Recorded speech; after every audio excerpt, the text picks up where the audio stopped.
सांगतात या संतांचा इतका मोठा महिमा आहे, मी काय वर्णन करू, माझी वाणी अपुरी पडते. त्यार्थी अधिकार किती मोठा असेल संतांचा. थोरी व सांडिली आपुली परिसे नेनो शिवो कैसे लोखंडाशी.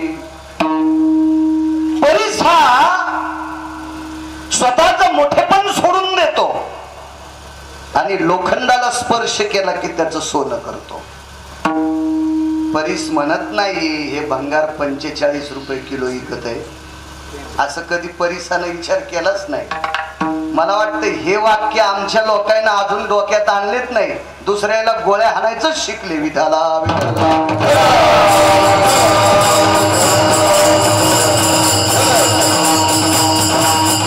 किती मोठा परीस. 1 किलो लोखंडाला काका मालक जर परीस चिटकला तर ते लोखंड किती रुपये किलो विकल. सोन्याच्या बरोबरीनं. पण परीस म्हणत नाही मी याला चिटकल्याच्या नंतर याची सोन्या इतकी किंमत होती. नाही, परीस स्वतःच मोठेपण सोडून देतो आणि त्या लोखंडाचं सोनं करतो. ही संतांची व्याख्या.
जातच नाही ना. आलाय परिसाचा काय फायदा आहे? फायदा कोणाचा आहे? लोखंडाचा. पण जात नाही. मला सांगा किती मोठे. जर तुमच्या आमच्यात जर इथं बसलेले सद्गुण द्याला मी म्हणीन त्या रानात पाऊस पाडतय तर तुम्हाला गिरगावच्या बाळूची आणि तुमची बी एकूण एकाची शपथ आहे, तुमच्या शत्रूच्या रानात पाऊस पाडतान का? कोणाच्या गळ्यात भजन माळी असतील काही असतील असू द्या, काही त्या दाखवाय पुरत्या. आतून तर गदगद शिजायला लागलं हे मा शत्रू येईल याच्या रानात कसा पाऊस पाडू नाहीत करू शकत आपण. या परिसाच्या पलीकडची व्याप्ती संतांची आहे. परीस फक्त लोखंडाचं सोनं करू शकतो, खापराचं करीत नाही. खापरा परीस काय करी. पण संत मात्र एका व्यक्तीची बायको संक्रांतीच्या दिवशी त्याला राव म्हणून नाव घेत नव्हती. एका व्यक्तीची बायको मकर संक्रांतीच्या दिवशी आपल्याकडे अमुक राव तमुक राव वगैरे अशा बायका संक्रांतीच्या दिवशी नाव घेतात. मालक त्याची बायको नवऱ्याला राव म्हणत नव्हती, राव म्हणत नव्हती. इतक्या खाली गेलेल्या माणसाला एका संतांच्या आशीर्वादाने कृपेने संगतीने स्पर्शाने आलिंगन संताची या दिव्य झाली माझी काया मस्तक हे पाया वरी त्यांच्या ठेविता. पवित्र शरीर करून टाकलं आणि ते वाल्याचे वाल्मिक वाल्मिकाचे वाल्मिक ऋषी आणि नुसते वाल्मिक ऋषी नाही महर्षी वाल्मिक केले. आणि पंढरपुरातला मालक 7व्या अवतारात पठ्याच्या लेखणीत ठेवला ही संतांची ताकद आहे. कायवानो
पहिलंच कडवं धुरोपद आहे. विठाला विठाला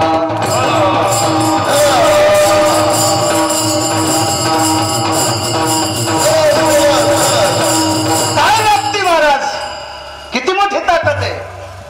करू शकतो आपण. वाल्यासारखा गुंड, वाल्यासारखा खून करणारा, वाल्यासारखा वाट पाड्या पृथ्वीवर जितके देश आहेत या काही देशात नाही, या काही देशात नाही. कारण वाल्याने किती माणसं मारले आतापर्यंत एकाही ग्रंथात वर्णन आलेलं नाही. आमच्या रामायणकर्त्यांनी हिशोबात बोलत जावा, नाही वर्णन आलं. ममेवायो हिंसायो गतां यत हिंसाचारायां यस्सवेर पार्नीर जायते क्षमस्वं नारायणा. वाल्याचं वाक्य कान धरलं देवा पुढे. देवा मी आतापर्यंत किती माणसं मारले हे मला सांगता येत नाही, मला माफ करा.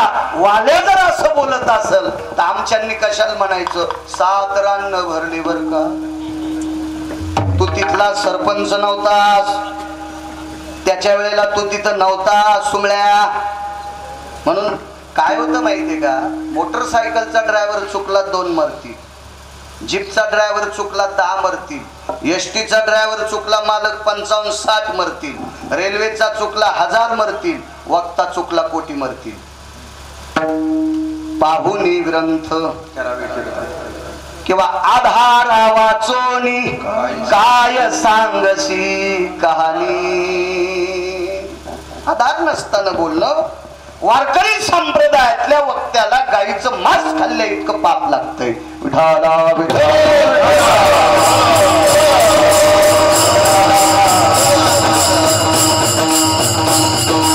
परिसाच्या कोटी हा शब्द शुल्लक आहे. आजचे हा शब्द शुल्लक आहे मालक. खर्वा भयो यति निखर्व जायो पद्मां व्याप्ति ति जायन्ते निखर्वा भयोति व्याप्ति सुदायां शंखुपरायण भेद जनो. पुराण सांग एकावर किती शून्य असल्यावर शंखू म्हणता येईल. 18 एकावर 18 शून्य दिले की शंखू. पद्म खर्व निखर्व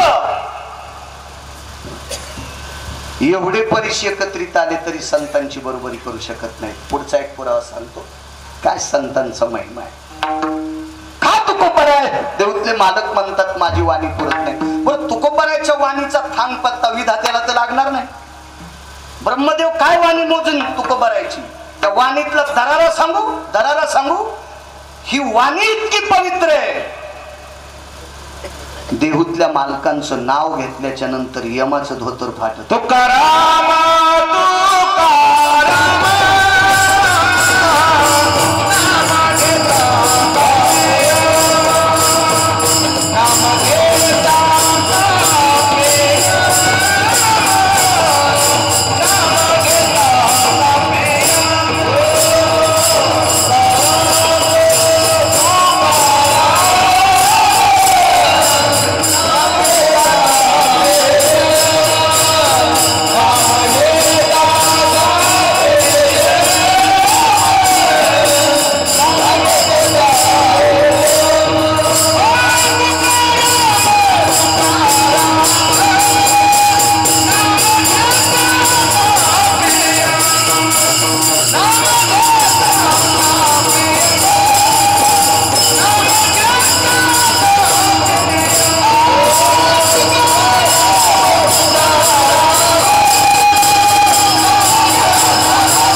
मी पण त्याच्यात मोजा, मला पण त्याच्यात धरा. मी आणि तुम्ही सगळे मालक सोडून दिलेत. आज मुख्य व्यक्तीला थोडस बाजूला काढावं लागते. मालक सोडून दिले तर आपण सगळे बायको तरी थरथर कापल का आपल्या नावानं. नाही कापू शकत. यम थरथर कापत होता. यम यम हा दर्जा आहे. ठीक आहे. पुन्हा एक मुद्दा आहे का. आपल्याकडे किती अब्जानं रुपये असू द्या, हे ढवळ्या कपड्यावाल्याकडे भरपूर पैसे असतील. म्हणजे आपले बी ढवळे आणि त्यांचे ढवळे पण लय मोठा फरक आहे आपल्यात आणि त्यांच्यात. खूप पैसे असतील. मला असं वाटतंय त्यांच्याकडचे बंडल इतके असतील की बुडातल्या बंडलाचे रबल इतळून गेले असतील तरी त्याच्या हातात लागले नसतील. इतके पैसे असतील त्यांच्याकडे. पण ही पण माणसं कामाला कोणाला ठेवू शकतात. कामाला एखाद्यानं जर मनात आणलं तर मला उसाल पाणी भरायला ठेवीन. तुला काय महिना घ्यायचा तर घे गिरगावकर, पण आपल्या उसाल पाणी दे. मी म्हणीन मला भजन करायचं. भजन म्हणीत दे. मलाही रोजन लावू शकतो. कोणाची मायवेली म्हणा, पण येणी म्हणायला. मला वारीत एखाद्याचं कीर्तन आलं. एक जण म्हणला मी असं असं करतो. अरे मी काय तुला तमाशातली बाई दिसतो का. मला वारी प्रसंगात कीर्तन मागवतो सुंबळ्या. मोठा माणूस होता. मला माहित नव्हतं ते कोण बरोबर. मला काय भीती वाटत नाही. बायको एक आहे, आई आहे, वडील गेले, 2 मुलं आहेत. आणि पंढरपुरातल्या मालकांना असा हौद भरून दिलाय. चुकीचं नाही वागलो मालक तर मरेपर्यंत पुरवतोय. मी नालायकाच्या बनेली कशाला धू. त्याच्यामुळे काही गरज नाही. तुमच्याकडे किती जरी पैसे असले तर माणसाला कामाला लावताना दक्षिणेच्या मालकाला कामाला लावायला कोणाची मायवेली. तुकोबरायकडे दक्षिणेचा मालक कामाला होता.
करील आपल्याला आल्या आल्या मुजरा करून कामाला नाही जाणार. काळ तुकोबारायला प्रणाम केल्याशिवाय काम करीत नव्हतं. वाटेल ते पडलेले काम करायचं काळ. एवढा मोठा दरारा तुकोबारायचा. आणि एवढी मोठी सगळ्या गोष्टीनं श्रीमंत व्यक्ती आणि त्यांनी म्हणावं माझी वाणी पुरत नाही. गिरगावचा बाळू किती सांगणार आहे. माझी योग्यता तरी किती आहे संतावर बोलायची.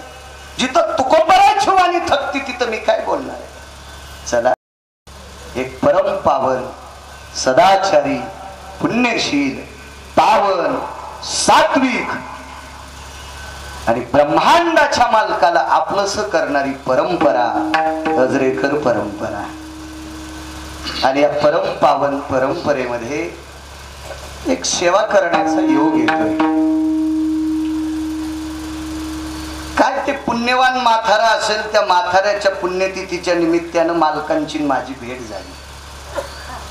मी संप्रदायातल्या त्या लोकांना मानतो की ज्यांचे पोरं बरमुडे घालून फिरत नाहीत त्या परंपरेला मानतो. गंजा परंपरा आहेत अशा लय दिवसाच्या त्याचे पोरं तिकडे पुलावर बरमुडे घालून फिरत येत नाही. मानित मी त्याला निंदाही करीत नाही स्तुती नाही. जुनाट परंपरा पलीकडे सांगायचं झालं तर ज्ञान परंपरा सेवा परंपरा. या परंपरेत ज्याची सेवा पंढरपुरातल्या मालकाला आवडती त्या व्यक्तीला त्या अधिकारी व्यक्तीला त्या पुण्यशील व्यक्तीला या परंपरेत अधिष्ठान मिळतंय. अशी आजरेकर परंपरा भेट झाली मालकांची. त्यावेळेला आदरणीय चोपदारजी आदरणीय मालक पंढरी क्षेत्रामध्ये वारीत आषाढी वारीच्या वेळेस हरिदिनीच्या दिवशी प्रवचन करण्याचा योग. आणि खरं तर ती सेवा मालकांची असती मालकांची असती. मला तिथं त्यांनी त्यावेळेला नमूद केलं की आता परंपरा आहे कीर्तन उभ्यानं करावं लागेल. म्हणलं काळजी करू नका मीच 2 येळूचे दंडके घेऊन येतो. कारण 4 राज्यात ज्ञानोबरा तुकोबराच्या नामाचा ध्वज ज्या परंपरेनं फडकलाय ती आजरेकर परंपरा आहे. आणि असं उल्हासाने यायनं टाळ वाजलं मी फिरल्यावर मला काय काय रोग येत नाही. मला मी फक्त एका जागेवर उभं राहिलं मी हलतोय. ते पण अपघात झालता गॅप आलेला इथं कशाने भरू तू काय माहित पैशाला काय कमी नाही. ते बरं मी करेल आता होईल हाडाचा आजार आहे. मी त्यावेळेस शब्द दिलता मी एखाद्या वेळेस एक येळू आणीन त्याला आडवा काटा ठोकील खेळा धरून कीर्तन करील. तुम्ही तर इतका थाट केलाय माझा. आता असंच तयार करायचं उत्तरेश्वर बापू आपल्याला. पण कुठेही नाही करायचं. कोणी एखादा म्हणील मा इथं करायच तो काय असते तो तू इथं करायला विडाला विडाला